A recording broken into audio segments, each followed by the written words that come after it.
திருச்சிற்றம்பலம் தில்லையம்பலம். தென்னாடுடைய சிவனை போற்றி, எந்நாட்டவர்க்கும் இறைவா போற்றி. அருள்தரும் தேவகிரி எம்மையுடன் அமர்ப்பட சஞ்சுண்டேஸ்வர சுவாமி திருவடிகள் போற்றி. 63 நாயன்மார்கள் திருவடிகள் போற்றி. 4 பெருமக்கள் திருவடிகள் போற்றி. ஞானாசிரியர் பெருமக்கள் திருவடிகள் போற்றி. அடியார் பெருமக்கள் அனைவருக்கும் அன்பான வணக்கம். திருவாசகத்தில் மரணமில்லாத பெருவாழ்வு, நமக்கு மரணமே வரக்கூடாது, அப்படியான ஒரு பெருவாழ்வை நம்ம கிடைக்கணும் சாமிக்கிட்ட அப்படின்னு ஒரு பயிற்சி வகுப்பு சிந்திச்சுட்டு இருக்கிறோம். சுவாமி சிவபுராணத்தில் இன்றைய செயல், ஏகன் அநேகன் இறைவனடி வாழ்க, வேகம் கெடுத்தாண்ட வேந்தனடி வெல்க. 2 வரிகளுக்கு பொருள் பார்க்கலாம். சுவாமி ஏகன், சுவாமி ஒருத்தர் தான், நீங்கள் புரிஞ்சுக்கணும். மனசில் சாமி ஒருத்தர், அவர் தான் இருக்கிறாரு. இந்த மனசில் ஏகப்பட்ட எண்ணங்களுக்கு அளவே இல்லை. அங்கே போனால் அப்படி ஆயிடலாமா, இங்கே வந்தால் இப்படி ஆயிடலாமான்னு மனசை போட்டு குழப்பிக்கிட்டே இருப்போம். நம்ம அந்த மனசு சேறு மாதிரி குழம்பி போய் கிடக்குது. இந்த சேறு மாதிரி குழம்பி போன மனசில் சுவாமி இருக்கிறதே தெரியாது. சுவாமி அடிமட்டத்தில் இருக்கிறார். அவரை நம்மள குழப்பி வச்சுட்டோம். அந்த மனசில் குழப்பினதுனால சுவாமியோட திருவருள் பயன் நமக்கு கிடைக்காம போயிடும். எப்பயும் தெளிவாக இருக்கணும், சாமி ஒருத்தர் தான், அதில் எந்த மாற்றமும் இருக்கக்கூடாது. எந்த சிந்தனையிலையும் சுவாமியை வணங்கிட்டு வரணும். சுவாமி நம்ம எண்ணங்கள் என்ன பண்ணுறதுன்னா, நிறைய ஆசைப்படுறோம். அந்த ஆசைகள் எல்லாம் நிறையா சேர்ந்துருது. நம்ம ஆசையற்ற மனமே இறைவனுடைய சன்னதி அப்படின்னு சொல்கிறாரு. ஆசைகள் அற்ற மனம், இந்த மனசில் ஆசை இல்லாமல் இருக்கணும். நிறையா ஆசைப்படக்கூடாது. நம்ம கோயிலுக்கு நம்ம வரும்பொழுது நம்ம முழுமையாக சாமியோட திருவருள் இருந்தால் போதும் அப்படிங்கிற ஒரு எண்ணத்தில் தான் இருக்கணும்.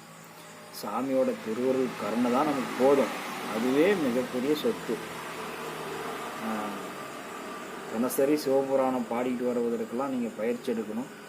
நீங்கள் கோயிலுக்கு வர அன்பர்கள், இந்த கோயில் இருக்கிற அன்பர்களை கண்காணிக்கக்கூடாது. அவங்க என்ன நிலையில் இருக்கிறாங்க, அவங்க எப்படி இருக்கிறாங்கன்னு பார்க்கக்கூடாது. சுவாமி ஒருத்தர் தான். மீதி அங்கே நடக்கிற வகுப்புகளுக்கெல்லாம் நீங்கள் போயிட்டு வரணும். சுவாமி பெருமைகளை பற்றி தெரிஞ்சுக்கிட்டே வரணும். இதையெல்லாம் கொண்டு போய் நம்ம கோயிலுக்கே வராத நம்ம சொந்த பந்தங்கள், நம்ம மக்கள்கிட்ட இதை நீங்கள் அங்கே தான் நீங்கள் ஒரு பயிற்சியாக அவங்கள்ட்ட சொல்லணும்.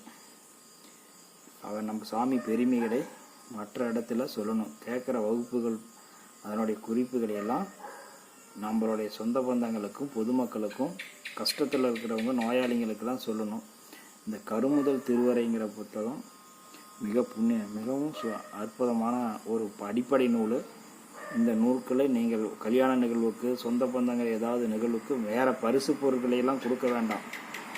இந்த நூலை பெற்று அவங்களுக்கு கொடுங்க, அவங்க படிக்க சொல்லுங்கள். அதில் சிவபுராணம் இருக்குது, அதை மனப்பாடம் செய்து சாமி இடத்துல பாடுங்க. எப்பொழுதும் ஃபோனில் நம்ம சொந்த பந்தங்களுக்கு பேசும்போது நான் இன்று கோயிலுக்கு போனேங்கிறத அவங்கள்ட்ட நினைவுபடுத்துங்க. நான் கோயிலுக்கு போயிட்டு வந்தேன், மாலை வழிபாட்டுக்கு போகணும். நாம் தினசரி வழிபாடு செய்கிறோங்கிறது நம்மளுடைய சொந்த பந்தங்கள் அத்தனை பேர்த்துக்கும் தெரியணும். இவங்க தினசரி கோயிலுக்கு போகிறாங்க, அதை அவங்க கண்டு அவங்களும் கோயிலுக்கு அங்கே அந்த ஊரில் இருக்கிற சிவாலயத்துக்கு போக சொல்லணும். போய் சிவபெருமான வழிபாடு பண்ணுங்க, என் வாழ்க்கை நல்லா இருக்குது, மன அமைதியாக இருக்குதுன்னு நீங்கள் சொல்லணும். சொல்லிட்டு வந்துடுறது தான் சாமிக்கு செய்கிற பெரிய தொண்டு. நாம் எல்லோரும் கோயிலுக்கு வரணும். கோயிலுக்கு வந்தால் தான் சில விஷயங்கள் உங்களுக்கு புரியும். போக போக சுவாமி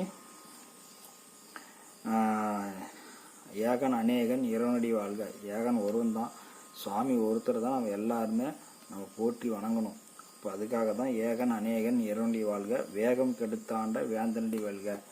சுவாமி மிகப்பெரிய நிலையில் இருக்கிறாரு. அதை நம்ம உணர்ந்து நம்ம போற்றி வணங்கிட்டு வரணும்.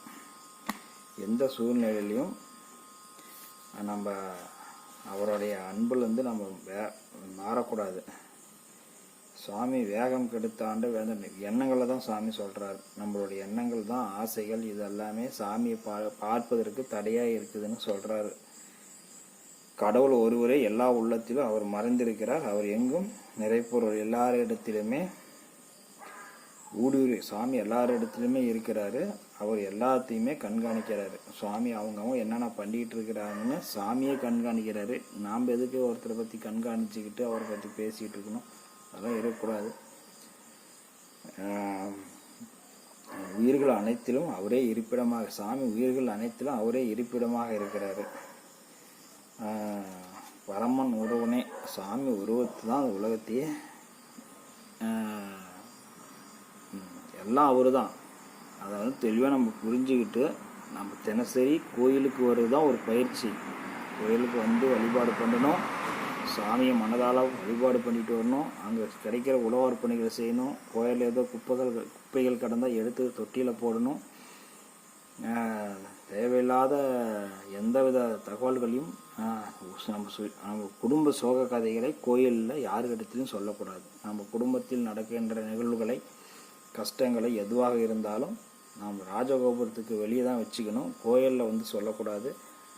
வந்து சாமியோடைய பெருமைகளை மட்டும்தான் அங்கே வந்து நம்ம பேசிக்கிட்டு இருக்கணும். சாமியோடைய பெருமைகள், சிவ செய்திகளை மட்டும்தான் நாம் தெரிந்து கொண்டு போக வேண்டும்.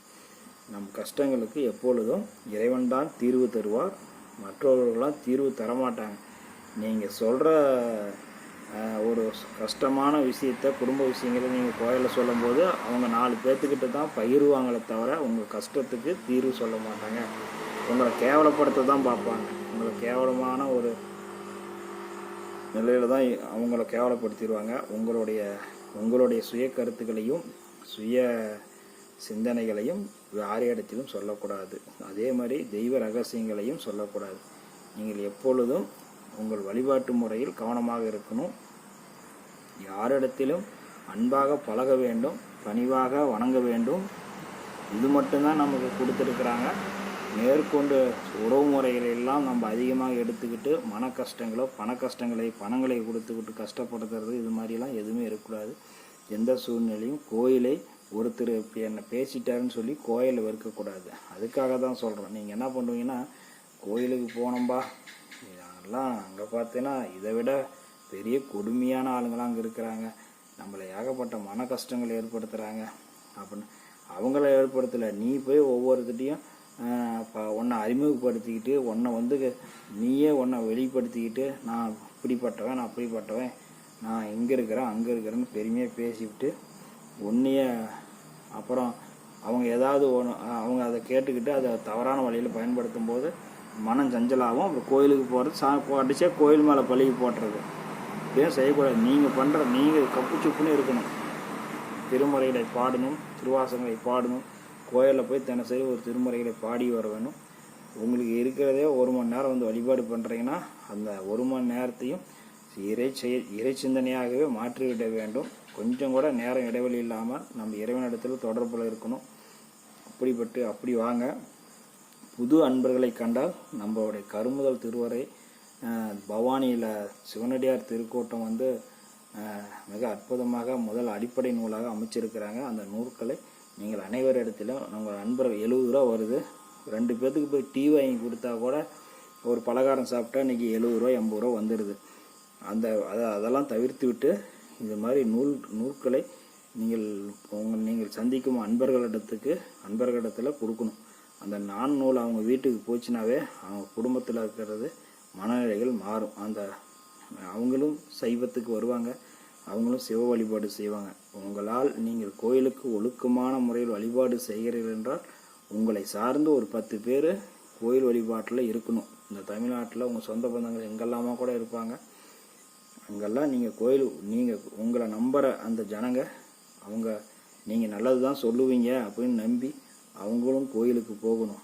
எங்கேயோ ஒரு கிராமத்தில் ஒரு இடத்துல அவங்க சொந்த பந்தம் திருச்செந்தூரில் இருக்கிறாங்க, இப்படி அண்ணி கோயிலுக்கு போகிறாங்க, அண்ணன் கோயிலுக்கு போகிறாரு, தினசரி எடப்பாடி கோயிலுக்கு போகிறாருப்பா, ஓ அப்படியா, நீங்களும் அந்த டைமில் உங்கள் உள்ளூரில் இருக்கிற ஒரு சிவாலயத்துக்கு போங்க அப்படின்னு நீங்கள் சொல்லணும். இப்போ உங்களை சார்ந்து உங்களை பார்த்து ஒரு 50 பேராவது வாழ்நாளில் அவங்க வழிமுறைகளை வழிபாடுகள் செய்து வர வேண்டும்.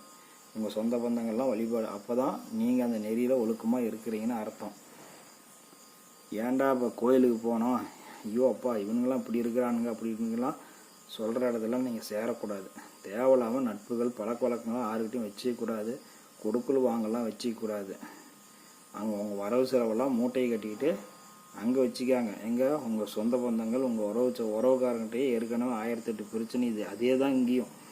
இங்கெல்லாம் வந்து பழக்க வழக்கத்தில் எனக்கு கஷ்டமாக இருக்குதுன்னு கொடுத்துக்கிட்டு வாங்கிட்டு கொடுக்கல் வாங்கல இடம் இங்கே கோயில் இல்லை. நீங்கள் எப்பொழுதுமே நீங்கள் இறை சிந்தனைகளை தான் பகிரணும், இறை சிந்தனைகளை தான் கேட்கணும். எல்லாரும் திருமுறைகளை பாடணும். சைவ வகுப்புகள் நடக்கிற இடத்துக்கு நீங்கள் செல்லணும். திருவாசகம் வகுப்பு நடக்குது, பெரிய புராண வகுப்பு நடக்குது, சைவ சித்தாந்த வகுப்பு நடக்குது, எண்ணற்ற அருகில் கிராமங்களெல்லாம் வகுப்பு நடக்குது. ஓய்வு கிடைக்கும் நேரங்களில் கிராமங்களில் இருக்கிற பழமையான சிவாலயங்களுக்கெல்லாம் நீங்கள் வழிபாடு செய்ய வேண்டும். இதெல்லாம் ஒரு பயிற்சி முறை. சாமி இதை தான் சொல்கிறாரு. நீங்கள் எல்லாரும் பயிற்சியிலே தான் இருக்கணும். 5 எழுத்தை சொல்லிக்கிட்டே இருக்கணும். இமைப்பொழுதும் என் நெஞ்சில் நீங்காதான் தாழ்வாழ்க. சுவாமி இதய கமலத்திலேருந்து எல்லாரும் நினச்சிக்கிட்டே இருக்கிறது தான். அப்படியே நினச்சிக்கிட்டு இருக்கிறது தான் மிகப்பெரிய ஆற்றல் சக்தி. நம்ம சாமி வந்துடுவார்.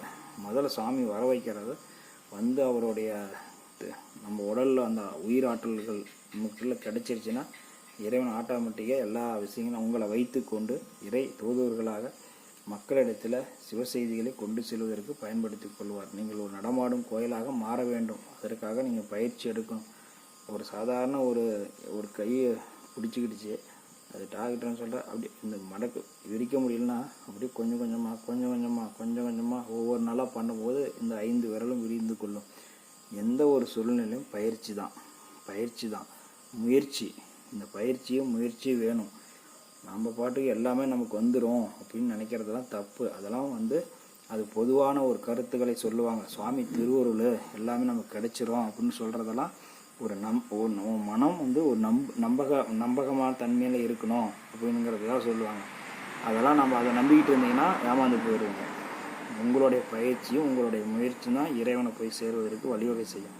திருவருள் வந்து அது திருவருள் எல்லாத்துக்குமே இருக்குது. நீங்கள் செத்தாலுமே திருவருள் தான், நீங்கள் வாழ்ந்தாலும் திருவருள் தான். அது இயற்கையாக நடக்கிறது திருவருளுடைய செயல். மேற்கொண்டு பயிற்சிகளை செய்து வரும்பொழுது தான் நம்ம இறைவனுடைய இந்த ஆன்மா இறைநிலைக்கு செல்வதற்கு உதவி செய்யும். நம்ம அவருடைய ஒளியோட ஒளியாக கலப்பதற்கு இந்த அந்த ஆன்மா ஒளி அந்த சிவபெருமான் திருவடி சேருவதற்கு பயிற்சியும் முயற்சியும் வேணும். அது இரண்டும் இருந்தால் தான் நம்ம இறைவனை அடைய முடியும் என்று கூறிக்கொண்டு மீண்டும் திருவாசக வகுப்புகளில் நம்ம ஒரு பயிற்சி வகுப்பு தான் சிந்தித்து வருகிறோம். இன்னும் நிறைய பயிற்சிகள் இருக்கிறது. சிவபெருமான் ஒருத்தர் தான், ஏகன் அநேகன் இறைவனடி வாழ்க. சுவாமி எப்பயுமே போற்றி சொல்லிக்கிட்டே இருக்கணும். வேற்றாய் வெண்ணாயி நின்றாய் போற்றி, நீலனே ஆலனே கொன்றாய் போற்றி. அந்த சாமிக்கு போற்றி பதிகங்கள் அவருக்கு ரொம்ப பிடிக்கும். திருமுறைகள் ரொம்ப பிடிக்கும். நீங்கள் திருமுறைகளை பாடினால் சுவாமி செவி கொடுத்து கேட்பார். அவருடைய சிந்தனையிலே இருந்தீங்களா உங்களுக்கு எல்லா விஷயங்களும் இந்த அறிவில் தோன்றும். சுவாமி உலகத்தில் சொல்லாத விஷயங்கள் கூட உங்களுக்குள்ளே தோன்றும். சுவாமி கனவுல வருவார். முதல்ல உங்களுக்கு கனவுல வந்து சுவாமி சில விஷயங்கள்லாம் சொல்லுவார். அதையெல்லாம் நீங்கள் வந்து அவங்களுக்குலாம் பெரிய பாக்கியமாக இருக்கும். கனவுல வந்து சாமி சொல்கிறாருன்னா அதெல்லாம் நீங்கள் கடைப்பிடிச்சிட்டு வாங்க. நம்ம மேற்கொண்டு வருங்காலத்தில் என்னென்ன சாமி திருவாசகத்தை சொல்கிறாங்கிறது நம்ம அறிவுக்கு எட்டி வரை சிந்திக்கலாம். சிவா திருச்சிற்றம்பலம், தில்லையம்பலம்.